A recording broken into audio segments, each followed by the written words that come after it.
என்னை சாதியுடன் அடையாளப்படுத்தாதீர்கள். நான் அறத்தின் பக்கம் நிற்பவன், சாதியின் பக்கம் ஒருபோதும் நிற்க மாட்டேன் என்று இயக்குநர் மாரி செல்வராஜ் தெரிவித்துள்ளார்.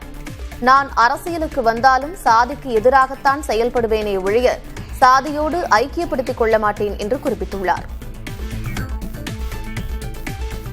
நான் அறத்தின் பக்கம் தான் நிற்பன ஒழிச்சு சாதியின் பக்கம் ஒரு நாள் நிற்க மாட்டேன். நீ என்ன வேணாலும் பேசு, நீ என்ன வேணாலும் எதிர்ப்பாரு. நான் ஒரு நாள் சாவு கடைசி நொடி வரைக்கும் நான் அது பக்கம் போகவே மாட்டேன்.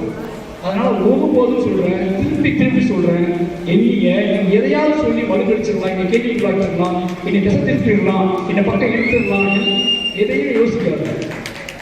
நான் முழுக்க வாழ் கடைசி நொடி வரைக்கும் என் கலையின் வழியாக ஒருவேளை நான் அரசியலுக்கு வந்தால், ஒருவேளை நான் அரசியலில் ஈடுபட்டால், ஒருவேளை நான் இயக்க தொடங்கினால், அப்பவும் கூட சாதி சமூகத்துக்கு எதிராக தான் செயல்பட ஒழிஞ்சு என்னோட சாதியை எனக்கு ஒரு சமூகம் இருக்கிறது, எனக்கு ஒரு சமூக மதிப்பு இருக்கிறது, எனக்கு ஒரு சமூகம் இருக்கிறது, அந்த சமூகத்துக்கு ஒரு பெரும் மதிப்பு இருக்கிறது, அதை காட்ட வேண்டியது, அதை நிரூபிக்க வேண்டியது என்னோட கடமையாக இருந்தால் கூட இந்த மாணவ சமூகத்தின் மீது பேர் அன்பை நிலைநாட்டுவது அப்படிங்கிறது தான் எனக்கு முக்கியமானது.